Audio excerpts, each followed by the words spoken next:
This is the Sony A7 IV, and it's almost a perfect hybrid. Over the last year of having this in my camera bag, I have taken thousands of photographs and shot hundreds of videos. And what I want to share with you guys today is my long-term hands-on review using the Sony A7 IV, showing everything from the good, the bad, to the ugly. A good place to start with this camera will be the specs. Now at this point we all probably do know the specs off by heart, but let's just go over some of the highlights. The Sony A7 IV is a hybrid shooter with a 33 megapixel full frame sensor inside that is capable of shooting up to 4K 60 FPS, 1080 at 120 FPS, and with that video you also get Sony's 422 10-bit video, which is, I'll get onto it later, but is marvelous. You also get 5-axis of in-body stabilization, and finally, a flippy screen. In Sony's lineup of cameras, the A7 IV finds itself right in the middle. Sony actually have three main lines of camera. They have the S line, the regular line, and the R line. The R focused more towards photography with higher megapixel cameras. The S line focused more towards video shooters, and then you have the regular line, which is more focused towards those hybrid shooters. The Sony A7 IV is of course the predecessor of the Sony A7 III, arguably one of Sony's best cameras, a camera that completely changed the mirrorless world and was probably one of the most popular cameras they ever sold. Now I've actually never used the Sony A7 III, but despite that I do know that there are some physical changes between these two cameras. The Sony A7 IV has a much bigger grip, it feels a lot better in the hands. It's got the same grip as you'll find on cameras such as the R4, the A7S III and the A1. So if you do have bigger hands, this will be a lot more ergonomic and it will feel a lot more comfortable. The record button has been moved from the rear of the camera to the top of the camera on the A7 IV, a lot more convenient place to have it. One of the best improvements on the Sony A7 IV is the dedicated dial that you get for photography mode, video mode, and the S&Q modes, which recently I've found out how to use to its full potential thanks to my good mate over the pond, Kyle Watts. If you want to go and check out his video on how to use the S&Q mode to its full potential, go and check out his video on it, tell him that Curtis sent you. Having this dedicated dial means that when you are switching from photography to video modes, your settings are going to remain the same. This is super convenient if you're in fast-paced environments and don't have time to constantly dither about changing the settings every time you switch modes. And one of the most noticeable changes physically on the Sony A7 IV is of course the flipping screen. Sony finally got some hinges from their local hardware store and put in a lovely swivel rotating flipping screen. It means now that when you are filming videos, you can see your own beautiful face on screen, you can monitor everything, and as well for everyday shooting scenarios when it comes to photography and video, I find this screen a lot more convenient. Thank you, Sony. It took long enough. With this camera, Sony implemented the option to have the shutter come down in front of the sensor to protect it from the elements when changing lenses. It is turned off by default in the menus, and speaking of which, they have been improved on the A7 IV. Still a little bit more complicated than it needs to be, but a lot better than previous Sony cameras. The image quality from the Sony A7 IV is sublime, it's stunning, it's spectacular, it is every descriptive word under the sun of amazing. The amount of great photographs that I've been able to get with this camera is insane. Now I actually moved from the Sony A7R IV to this one, and despite this camera nearly having 50% less megapixels, I haven't noticed a massive difference in my workflow. You can still crop quite heavily into your photographs and retain so much detail.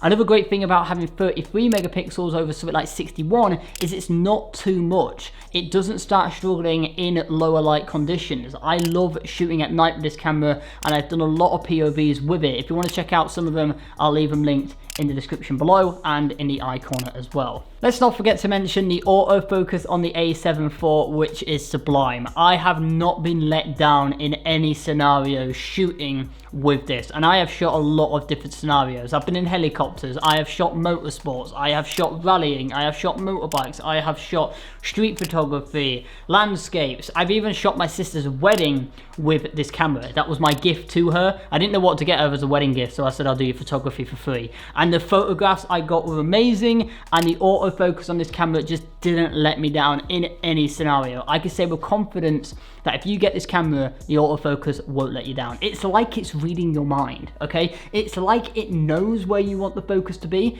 and it will put it there. It's witchcraft. It's so good, I can't hype it up enough.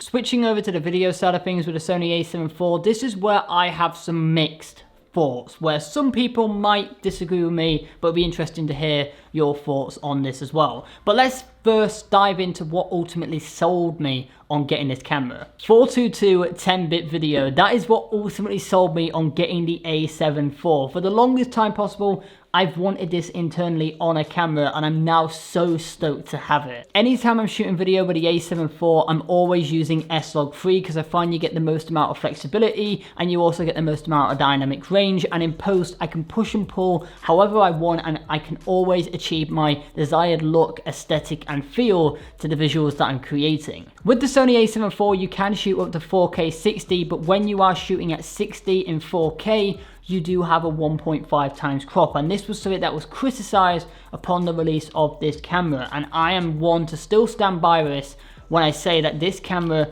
shouldn't have a crop at 4K 60.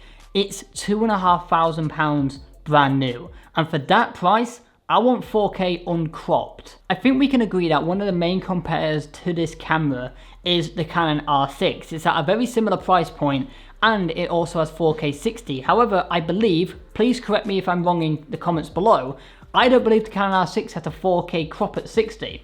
And if it doesn't, it just begs the question again, why does this Sony A7IV at a very similar price point have a crop?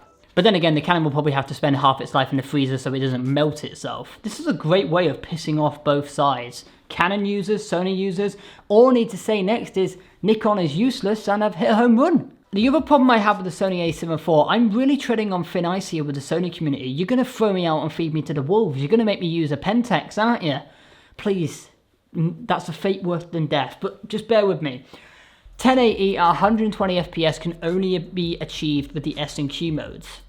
Why? I don't quite understand it. Now again, this doesn't have a massive impact to my workflow personally, but for some people, I think it would. I understand that some people might say that if this camera had 4K 60 uncropped, it would make a camera like the A7S3 redundant. But I've actually been shooting in conjunction over the last year with the A7S3 and the A7IV, and I can confirm that even if this camera had 4K 60 uncropped, I would still want an A7S3 in my camera bag, because that is a weapon. And I will actually be buying an A7S3 myself next year to work in conjunction with an A7IV, because they're both great cameras and they work hand in hand together. This is a great B camera when it's doing video, and then the A7S3 is a great A camera, but then it's the other way around when photography is applied. This is the great A camera, then the A7S3 is the great B camera. So of course they trick and trade with one another, but I can say that even if this camera had 4K 60 and at 1080, without those implications, it wouldn't make a camera like the A7S3 redundant. That is a bold statement, I know, but I'm going to stick by it.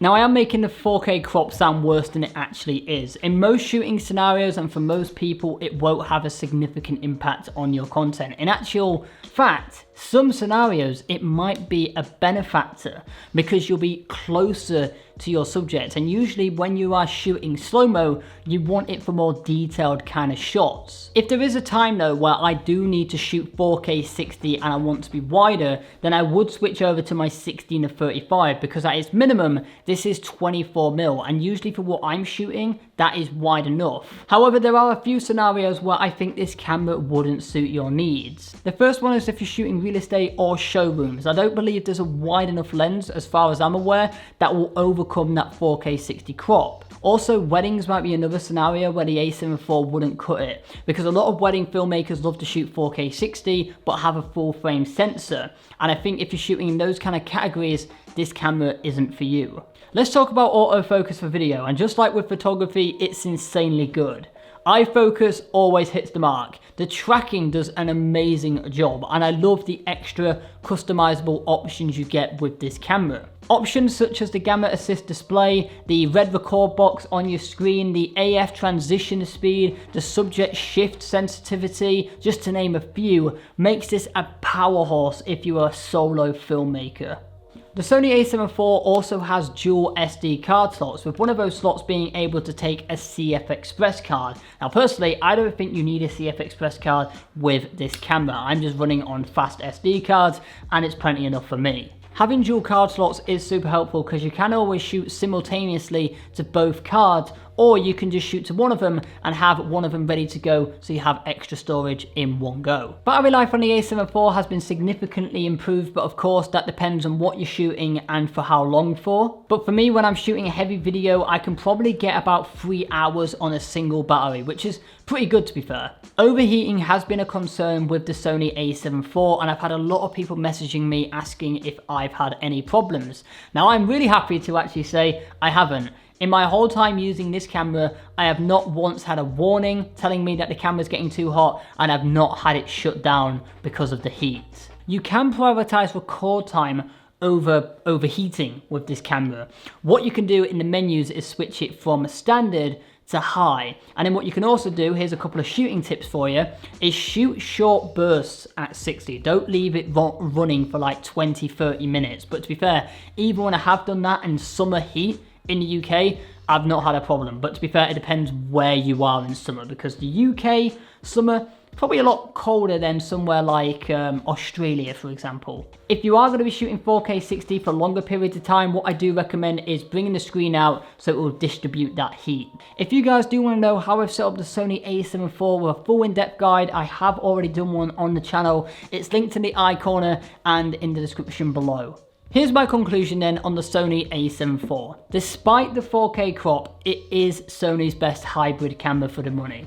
It is amazing for photography, it is amazing for video, and it has ticked all the right boxes for what I need from a camera. It has been in my camera bag for the last year, and it will stay there for years to come. With all that said and done, guys, that is where I am going to be leaving today's video. If you did like it, like, subscribe, turn on the bell icon so you're notified whenever I release a new video. I am planning on doing more tutorial and gear reviews next year, as well as the normal mix of content as well. So if you want to see anything specific, let me know in the comment section below. But thank you for watching, and until next time, create, explore, and inspire. And I'll see you in the next one. Later.